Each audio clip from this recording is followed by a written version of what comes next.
us introduce ourselves. My name is Cece Kurniawan. My name is Utia.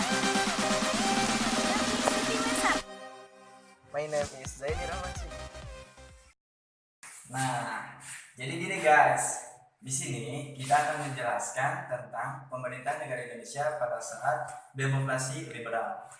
Jadi setelah dibubarkannya RIS atau Republik Indonesia Serikat pada tahun 1950, bentuk pemerintahan negara Indonesia itu adalah demokrasi liberal yang berlangsung pada tahun 1950 hingga tahun 1959 dengan konstitusinya yaitu UUDS atau Undang-Undang Dasar Sementara 1950. Nah, jadi di sini kami akan menyajikan beberapa materi, diantaranya pengertian yang akan dijelaskan oleh anggota kami semuanya. Yang kedua, kami akan menjelaskan tentang kurun waktu yang akan disampaikan oleh penyaji kita yang pertama, yaitu Liviana Febriani.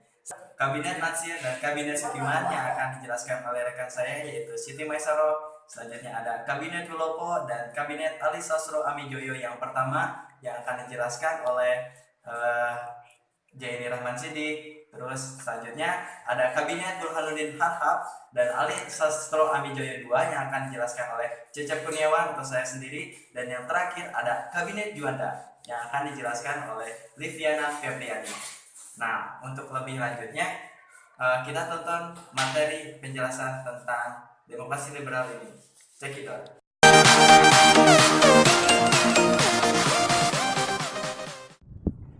What is the definition of liberal democracy? McPherson say, liberal democracy is only found in countries where the economic system is wholly or dominated by capitalist business, and with a few exceptions, which are usually temporary. Every capitalist country has a liberal democratic political system. So liberal democracy, according to McPherson, is a democratic system that will only develop in societies with very high level of capitalism development.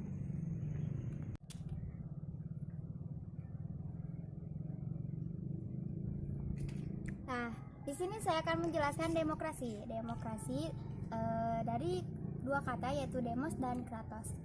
Diambil dari bahasa Yunani, yaitu demos artinya rakyat dan kratos artinya bermakna pemerintahan. Di kesimpulannya, kalau demokrasi berarti pemerintahan rakyat. Kata demos dan kratos ini digabungkan hingga menjadi kata tunggal, yaitu demokrasi. Nah, sedangkan liberalisme yaitu liberal yang terdiri dari kata liberal yang artinya bebas dan isme artinya paham. Menurut Profesor Mr. Muhammad Yamin, demokrasi adalah suatu dasar di dalam pembentukan pemerintahan dan berada di dalamnya atau masyarakat dalam sebuah kekuasaan untuk mengatur dan memerintah agar dikendalikan secara sah oleh setiap keseluruhan warga negara. Sedangkan liberal itu sendiri dalam Kamus Besar Bahasa Indonesia, liberal berarti bebas atau dalam cakupan yang luas. Jadi kesimpulannya, menurut kelompok kami, demokrasi liberal adalah sistem yang melindungi secara konstitusional hak-hak individu dari kekuasaan pemerintah. Demokrasi ini juga dikatakan sebagai demokrasi parlementer, yaitu sistem politik yang pelaksanaannya melalui perwakilan, ya.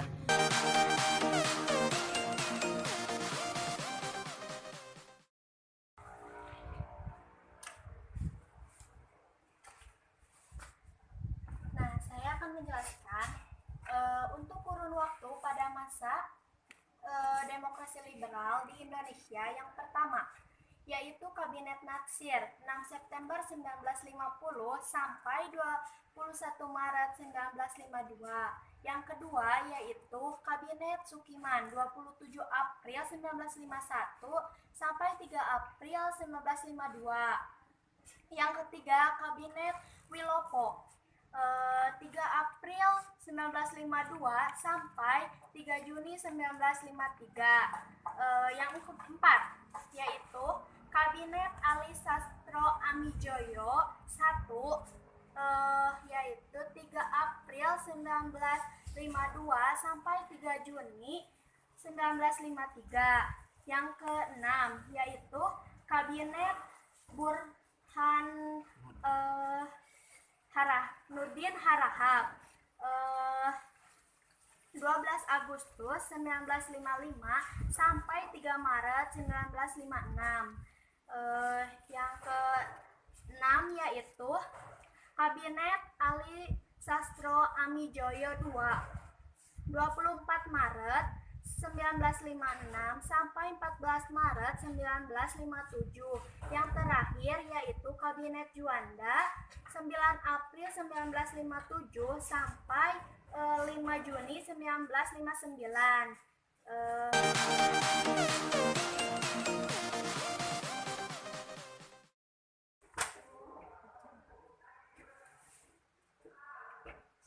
Nah, teman-teman, di sini saya akan menjelaskan tentang Kabinet Natsir. Bagaimana sih kondisi politik dan ekonominya? Muhammad Natsir bernama lengkap Muhammad Natsir dari Masyumi, terpilih sebagai Perdana Menteri yang pertama. Politik luar negeri Natsir tetap berpegang pada politik bebas aktif yang telah digariskan pada masa Kabinet RI pimpinan Hatta, yang yaitu bebas aktif. Pada saat itu juga Indonesia resmi sebagai menjadi anggota PBB.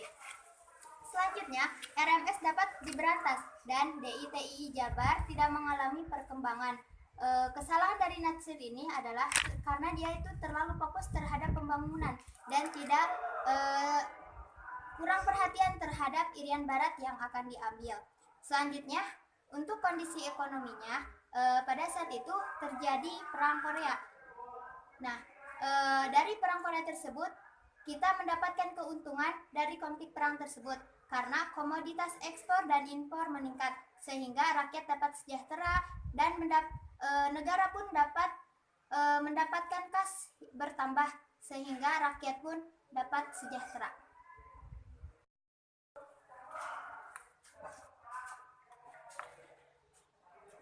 Nah, setelah berakhirnya Kabinet Natsir, kemudian ke Kabinet Sukiman pada tahun 27 April 1951 sampai 3 April 1952. Nah, bagaimana sih kondisi politik dan ekonominya?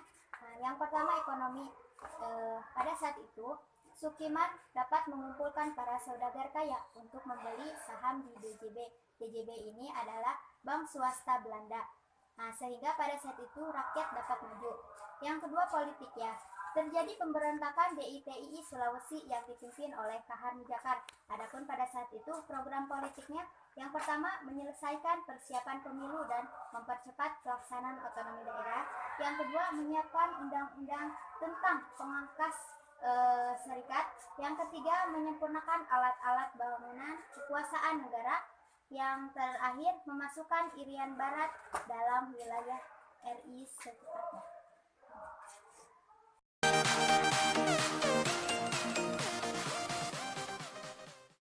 Guys, kita lanjut kembali, oke? Kita ke kabinet yang ketiga, yaitu Kabinet Wilopo. Sebelum itu, kita harus mengetahui kan bahwa kabinet Sukiman itu sebelum Wilopo itu mengalami kegagalan dalam sebuah kabinet. Bahkan kabinet Sukiman ini disebut kabinet yang gagal menjalankan amanah pada presiden tersebut, ya. Baik, kita masuk ke Wilopo. Wilopo, kita ke biodatanya terlebih dahulu ya. Wilopo ini lahir pada tanggal 21 Oktober 1908 di Purwokerto, Jawa Tengah. Pembentukan dari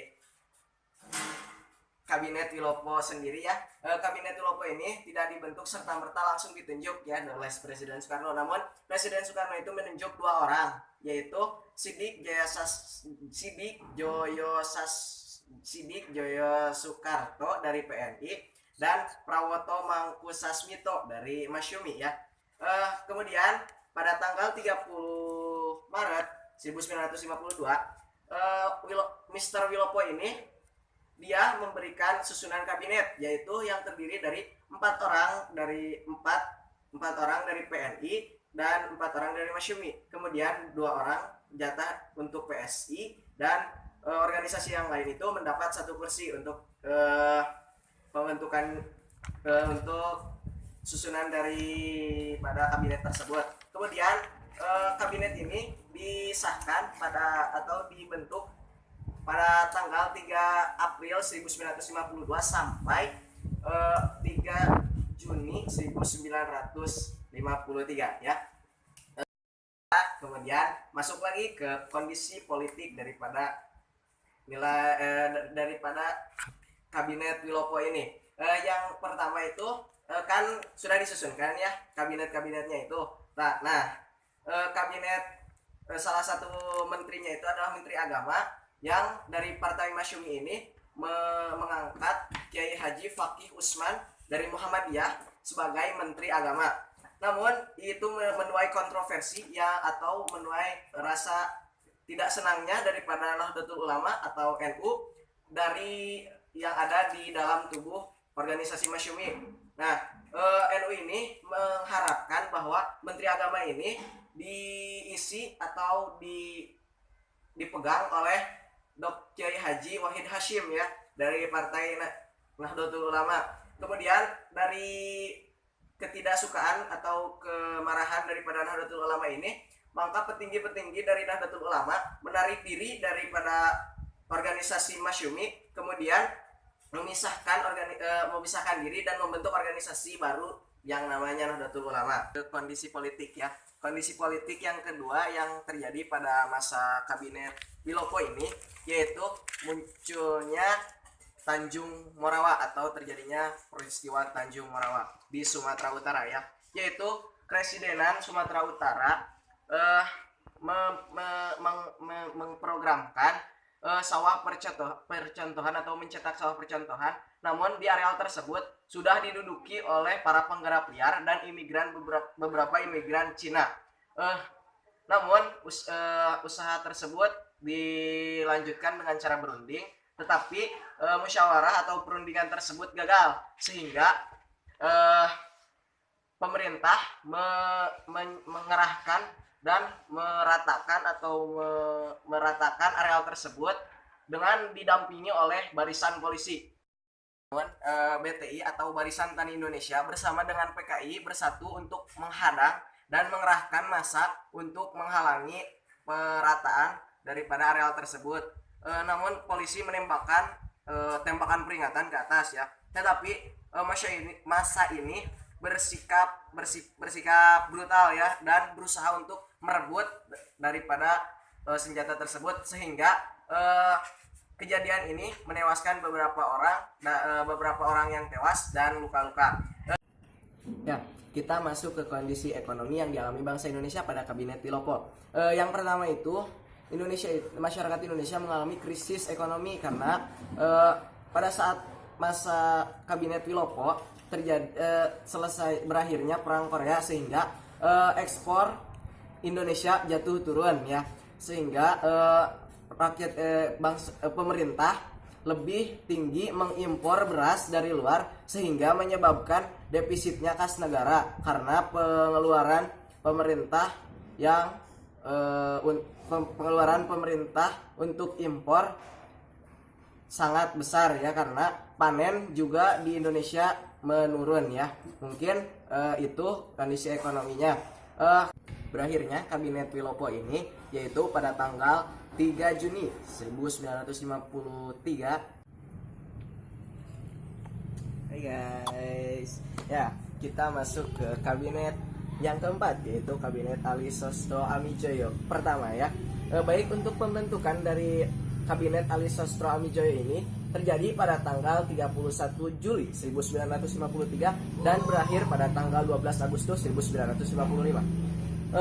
Baik, untuk kan tadi ya udah dijelaskan bahwa suatu kabinet ini memiliki suatu program kerja, yaitu ada 4 program kerja yang dicetuskan oleh Ali Sastro Amijoyo ini.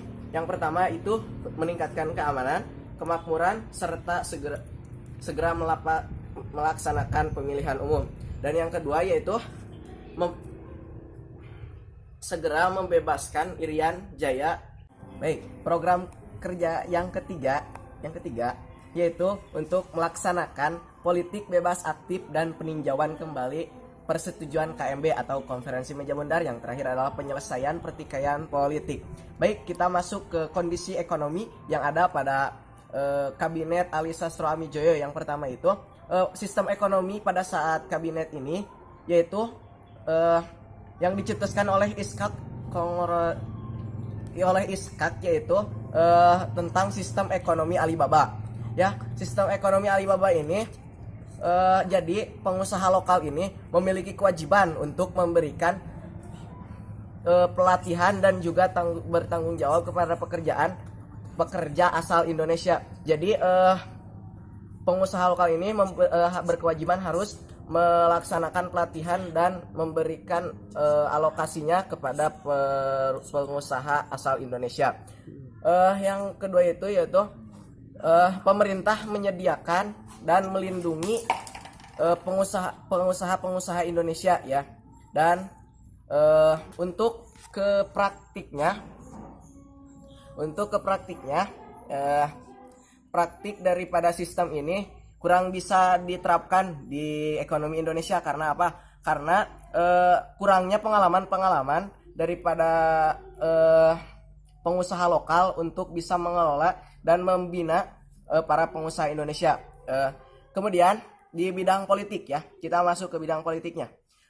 Bidang politik pada kondisi bidang politik daripada kabinet Ali Sastro Amijoyo ini yaitu suksesnya diselenggarakan konferensi Asia Afrika di Bandung pada tanggal 18 sampai 24 April 1955 ya. Kemudian setelah ada keberhasilan pasti juga kan ada sebuah cobaan mungkin ya, cobaan hidup daripada Ali Sastro Amijoyo ini.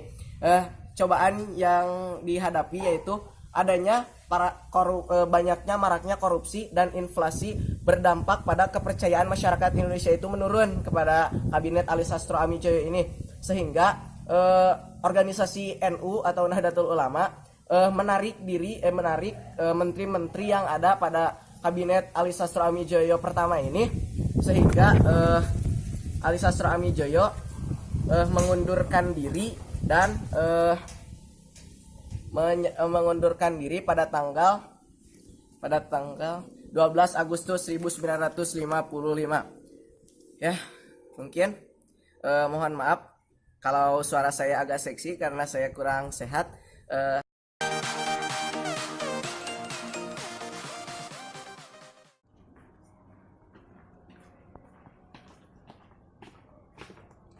Baik guys, sekarang kita lanjut ke kabinet yang selanjutnya pada kurun waktu yang kelima, yaitu Kabinet Burhanuddin Harahap pada tanggal 12 Agustus 1955 hingga tanggal 3 Maret 1956. Setelah jatuhnya Kabinet Ali sebagai gantinya, Wakil Presiden Dr. Muhammad Hatta menunjuk Mr. Burhanuddin Harahap dari Partai Masyumi sebagai pengganti dari Kabinet Ali Sastro Amijoyo I itu. Nah, selanjutnya kejadian ini itu baru pertama kali di Indonesia, di mana formatir kabinet langsung ditunjuk oleh wakil presiden, karena itu akibat dari kepergian Soekarno untuk melaksanakan ibadah naik haji ke Mekah. Kabinet ini terbentuk pada tanggal 11 Agustus 1955 berdasarkan keputusan Presiden nomor 141 tahun 1955. Tertanggal 11 Agustus 1955 dan mulai bekerja setelah dilantik pada tanggal 12 Agustus 1955 dengan dipimpin oleh Mr. Burhanuddin Harahap. Kabinet Burhanuddin Harahap ini terdiri dari beberapa koalisi partai yang cukup banyak, bahkan hampir seluruh dari kabinet dari partai-partai politik yang ada di Indonesia ini tergabung dalam kabinet Burhanuddin Harahap. Hanya saja ada partai oposisi seperti partai PNI yang partai PNI ini tidak masuk ke dalam kabinet Burhanuddin Harahap ya. Selanjutnya koalisi dari Burhanuddin Harahap ini hanya sekitar 13 partai. Nah, halo guys, jadi sekarang tentunya kan dalam suatu pemerintahan itu ada program kabinet yang ingin direalisasikan. Nah, dari kabinet Burhanuddin Harahap ini tentunya memiliki program kerja untuk direalisasikan terhadap masyarakat Indonesia. Nah, apa saja sih program kerja dari kabinet Burhanuddin Harahap ini? Yang pertama itu mengembalikan kewibawaan atau gezak moral pemerintah, kepercayaan angkatan darat dan masyarakat Indonesia kepada pemerintah. Jadi yang pertama ini ingin mengembalikan kewibawaan moral pemerintah terhadap masyarakat Indonesia, dan juga ingin mengembalikan kepercayaan angkatan darat kepada pemerintah dalam menjalankan roda pemerintahan. Yang selanjutnya melaksanakan pemilu menurut rencana yang sudah ditetapkan, dan juga menggerakkan terbentuknya parlemen yang baru. Nah, selanjutnya menyelesaikan perundang-undangan desentralisasi sedapat-dapatnya dalam tahun 1955 ini juga. Nah, yang selanjutnya tuh menghilangkan faktor-faktor yang menyebabkan inflasi. Yang selanjutnya kabinet Burhanuddin Harahap ini ingin memberantas korupsi. Yang selanjutnya meneruskan perjuangan mengembalikan Irian Barat ke dalam wilayah Republik Indonesia. Dan yang terakhir programnya yaitu memperkembangkan politik kerjasama Asia Afrika berdasarkan politik bebas dan aktif menuju perdamaian.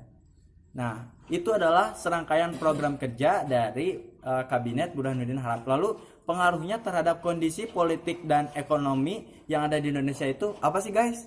Nah, untuk yang pertama realisasinya itu dari sisi politik itu yang pertama penyelenggaraan pemilu pertama yang secara demokratis terjadi pada tanggal 29 September 1955 untuk memilih Dewan Perwakilan Rakyat atau yang disingkat DPR, dan pada tanggal 15 Desember 1955 itu untuk memilih konstituante.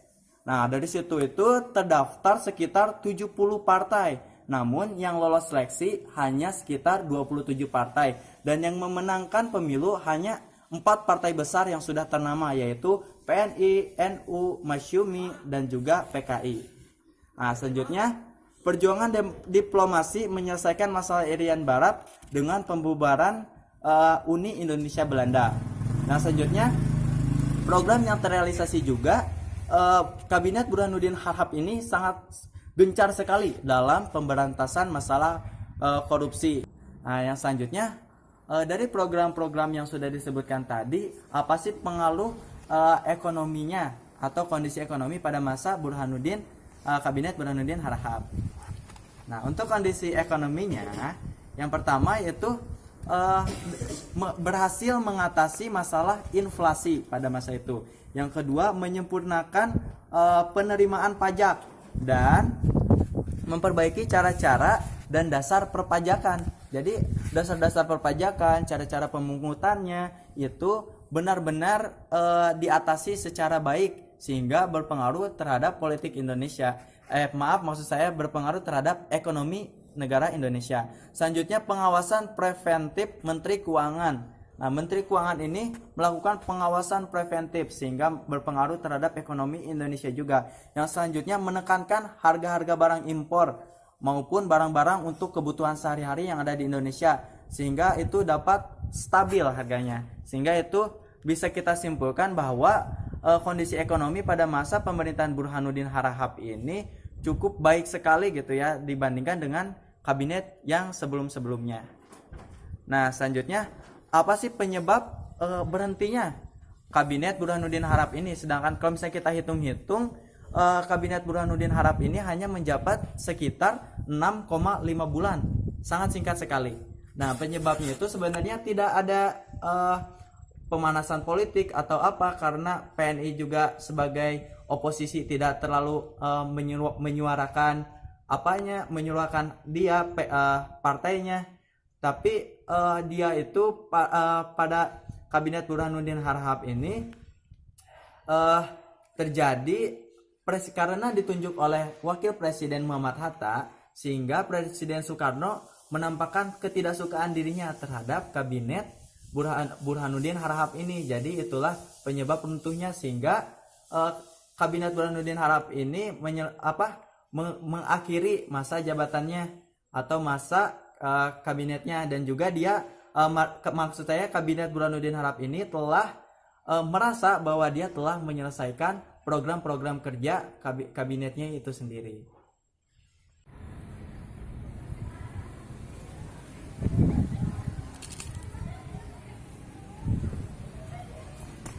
Nah guys, setelah kabinet Burhanuddin Harahap lengser, ada kabinet selanjutnya, yaitu kabinet Ali Sastro Amijoyo II. Nah, Ali Sastro Amijoyo diserah mandat untuk membentuk kabinet baru pada tanggal 20 Maret 1956. Kabinet yang terbentuk merupakan hasil koalisi dari 3 partai, yaitu PNI, Masyumi, dan NU, dengan dipimpin oleh Ali Sastro Amijoyo dari partai PNI.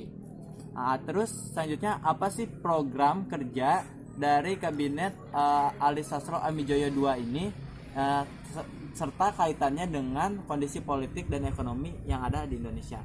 Program yang pertama yaitu melaksanakan pembatalan hasil KMB atau konferensi meja bundar. Yang selanjutnya berjuang mengembalikan Irian Barat ke pangkuan negara Republik Indonesia. Yang selanjutnya memulihkan keamanan dan ketertiban serta pembangunan ekonomi, keuangan, industri, perhubungan, pendidikan, dan pertanian. Nah, selanjutnya dari program kerja itu ada berbagai masalah yang muncul. Di antaranya sentimen anti Tionghoa mulai berkembang dalam masyarakat. Ya, jadi pada saat itu masyarakat mulai berkembang sehingga terjadinya suatu sentimen terhadap anti Tionghoa atau anti suku Tionghoa. Yang selanjutnya B, muncul kekacauan di berbagai daerah karena disebabkan adanya gerakan yang mengarah pada separatisme. Nah, yang selanjutnya yang terakhir yaitu perselisihan antara pengusaha Tionghoa dan penguasa nasional akibat pembatalan dari hasil KMB. Nah, itu adalah tentang tadi yang sudah dijelaskan itu mengenai program-program dan kendala-kendala yang dihadapi oleh kabinet Ali Sastro Amijoyo II.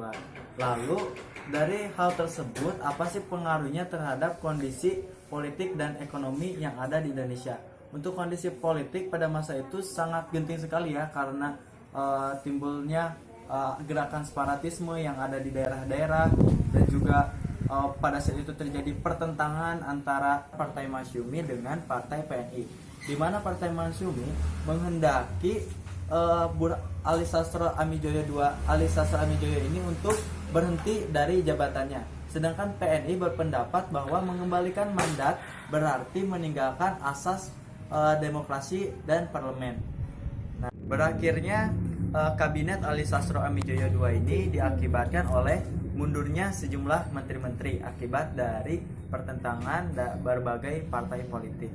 Nah, itulah sekilas mengenai kondisi politik ekonomi dan juga penjelasan mengenai kabinet Ali Sastro Amijoyo II.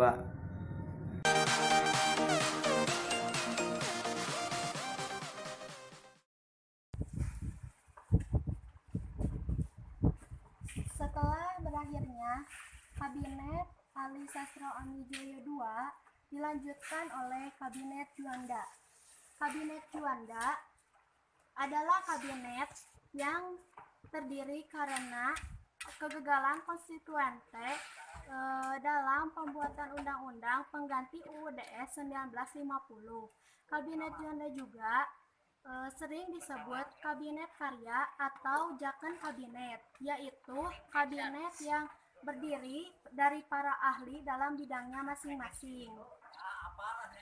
Kabinet Juanda di awalnya pada tahun 9 April 1957 sampai 5 Juni 5 Juni. Selanjutnya di sini ada program politiknya. Yang pertama, membentuk Dewan Nasional. Yang kedua, normalisasi keadaan Republik Indonesia. Yang ketiga, melanjutkan keadaan KMB. Yang terakhir yaitu perjuangan mengembalikan Irian Barat. Selanjutnya di sini ada isi deklarasi Kabinet Juanda. Yang pertama, untuk mewujudkan bentuk wilayah kesatuan Republik Indonesia yang utuh dan bulat. Yang kedua, untuk menentukan batas-batas wilayah NKRI sesuai dengan asas negara kepulauan. Yang ketiga, mengatur lalu lintas damai pelayaran yang lebih menjamin keamanan dan keselamatan NKRI. Keberhasilan Kabinet Juanda yang pertama mengatur batas perairan nasional Indonesia melalui deklarasi Juanda. Yang kedua, terbentuknya Dewan Nasional. Yang ketiga, diadakan Musyawarah Nasional Pembangunan. Yang terakhir, mengadakan Musyawarah Nasional yaitu Munas. Adapun kegagalan dan masalah yang dihadapi yaitu gagal menghadapi pergolakan di daerah, menurunnya keadaan ekonomi, yang terakhir terjadinya peristiwa Cigeni. Beruntuhnya Kabinet Juanda berakhir saat Presiden Soekarno mengeluarkan Dekret Presiden 5 Juli 1959 dan mulailah babak baru sejarah yaitu Republik Indonesia, yaitu demokrasi terpimpin.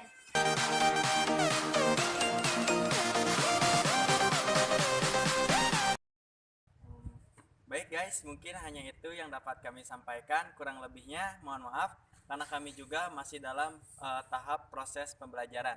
Terima kasih. Thank you. Sukron. Share.